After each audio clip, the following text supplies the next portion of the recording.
Bismillahirrahmanirrahim. Assalamualaikum warahmatullahi wabarakatuh. Alhamdulillahirabbil alamin. Assalatu wassalamu ala man balagha risalah wa 'adda al-amanah wa nasaha al-ummah nabiyuna Muhammad sallallahu alaihi wasallam wa ala alihi wa ashabihi wa man tabi'ahu bi ihsan ila yaumil qiyamah. Amma ba'd.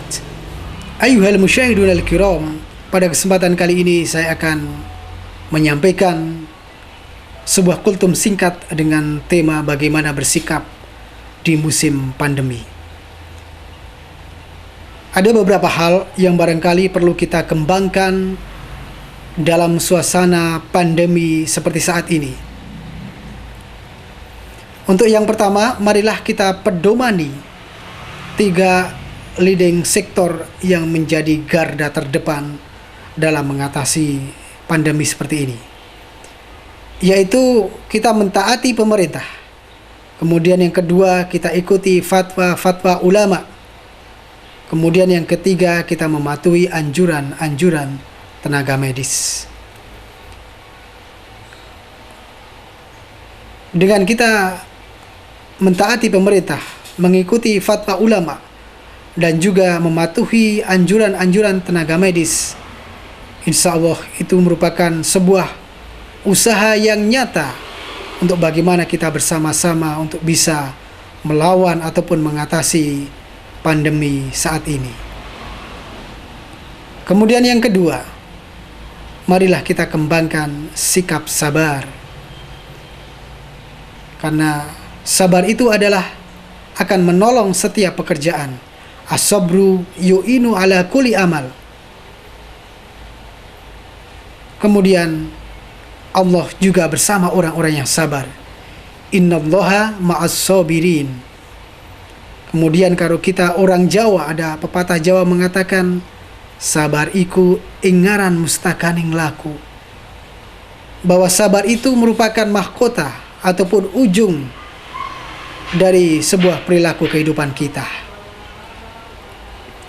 Meskipun sabar itu memang mudah untuk diungkapkan, mudah untuk diucapkan, tetapi susah untuk dilaksanakan.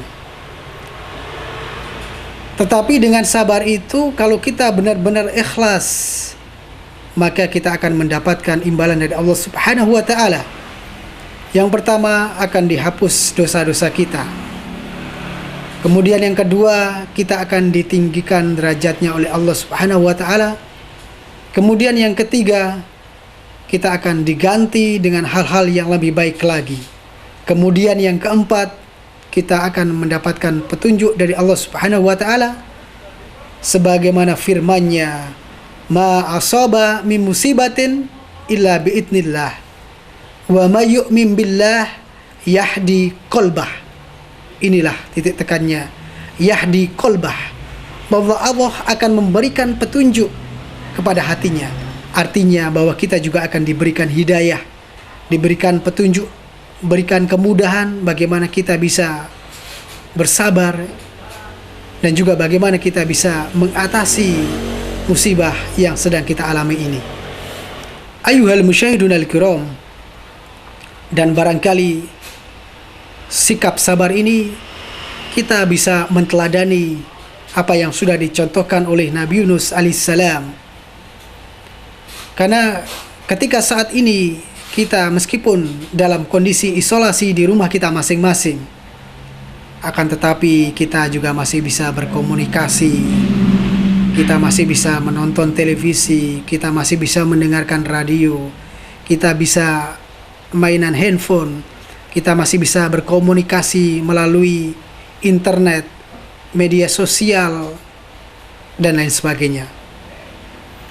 Akan tetapi bagaimana kita membayangkan isolasi yang sangat berat yang dialami oleh Nabi Yunus alaihissalam, dan juga dalam isolasi berlapis-lapis.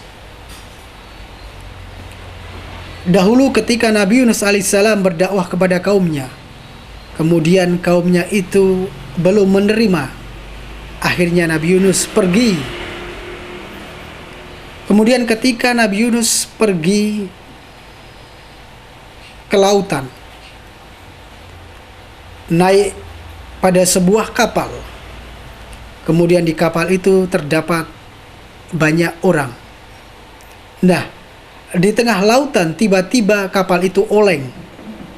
Kemudian mereka berpikir ini adalah kelebihan muatan. Akhirnya bawaan yang mereka bawa itu mereka turunkan, mereka keceburkan ke dalam laut tersebut. Namun ternyata setelah bawaan mereka itu diceburkan ke lautan, ternyata kapal itu juga masih oleng.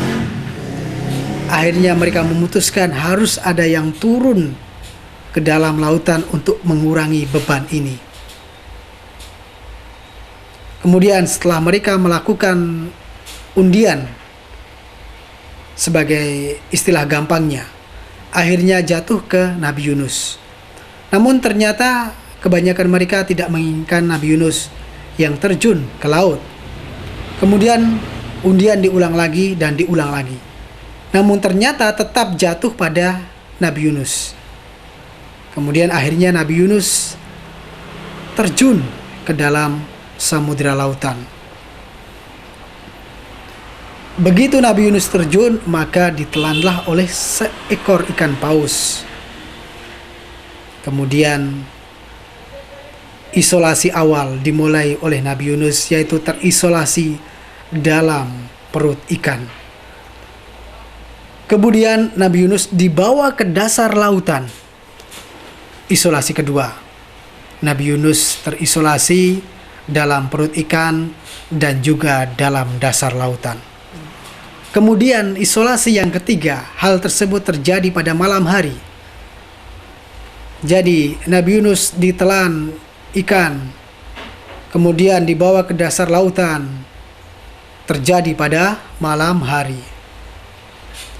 Kemudian yang lebih berat lagi, kejadian itu berlangsung selama 40 hari. Nah, kemudian apa yang dilakukan oleh Nabi Yunus alaihissalam? Yang pertama tentunya adalah bersikap sabar. Kemudian setelah bersikap sabar, yang nomor 3 yang perlu kita kembangkan yaitu selalu berdoa kepada Allah Subhanahu wa Ta'ala. Sebagaimana Nabi Yunus dalam perut ikan itu selalu berdoa kepada Allah Subhanahu wa Ta'ala, sebagaimana dalam surah Al-Anbiya ayat 87, wa nada fi dhulumat, Nabi Yunus itu berdoa dalam kegelapan malam hari, kegelapan dasar lautan, dan juga kegelapan dalam perut ikan. La ilaha illa anta, tiada Tuhan selain engkau. Subhanaka, maha suci engkau ya Allah. Inni kuntu minad dhalimin, bahwa sesungguhnya saya termasuk orang yang zalim. Ini adalah pengakuan dari Nabi Yunus. Kita mengakui kerendahan hati kita di hadapan Allah Subhanahu wa Ta'ala. Kita mengakui bahwa kita termasuk orang-orang yang zalim. Sebab ketika musibah diberikan kepada hambanya, paling tidak ada 3 sebab. Yang pertama adalah bisa berupa ujian. Ujian ini diberikan kepada hambanya yang beriman. Jadi ketika sudah lulus dari ujian, maka akan diangkatlah derajatnya. Seperti ketika anak mendapatkan ujian ketika kenaikan kelas. Setelah ujian selesai, maka dia bisa naik kelas. Kemudian yang kedua adalah teguran. Teguran ini adalah bagi orang-orang yang beriman, yang biasanya lurus berjalan di atasnya, tapi suatu ketika dia bermaksiat, maka kemudian Allah menegur orang tersebut dengan harapan akan kembali lagi ke jalan yang lurus. Kemudian yang ketiga yaitu merupakan azab dari Allah Subhanahu wa Ta'ala, dan tentunya ini tidak ingin kita alami. Tapi barangkali azab ini diberikan kepada sekelompok orang namun ternyata yang namanya azab itu ditimpakan kepada orang-orang yang ada di sekitarnya, tidak hanya kepada orang tersebut, tidak hanya kepada kaum tersebut, tetapi kepada orang-orang yang ada sekitarnya, bahkan sampai ke seluruh dunia. Ayuhal musyahidun al-kiram, dengan kesabaran Nabi Yunus, kemudian Nabi Yunus selalu berdoa dengan doa tersebut. Akhirnya pun Nabi Yunus dimuntahkan dari perut ikan paus tersebut, sebagaimana diceritakan dalam surah At-Taghabun, fanabatnahu bil ara wa wasakim. Kemudian Nabi Yunus itu dilemparkan ke sebuah padang yang tandus dalam keadaan sakit. Wa ambatna alaihi syajaratan yaktin, dan kemudian kami tumbuhkan untuk melindungi Nabi Yunus itu dengan pohon semacam pohon labu, yaitu untuk melindungi Nabi Yunus tersebut. Ayuhal musyahidun al-kiram, dengan demikian kita berharap bahwa musibah ini akan segera berlalu. Dan dengan berlalunya musibah ini ada sesuatu keindahan dari Allah Subhanahu wa ta'ala, seperti pepatah Inggris, don't forget beautiful sunset need cloudy skies, bahwa keindahan sunset itu, keindahan matahari terbenam itu memerlukan langit yang berawan. Jadi setelah adanya cobaan, setelah adanya musibah-musibah, setelah itu kita bisa melalui dengan sabar, kita bisa melalui dengan baik.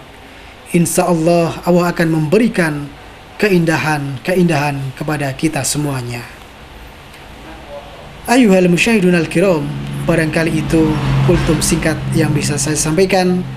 Semoga bermanfaat dan sampai ketemu di lain kesempatan. Wa akhiru da'wana wassalamualaikum warahmatullahi wabarakatuh.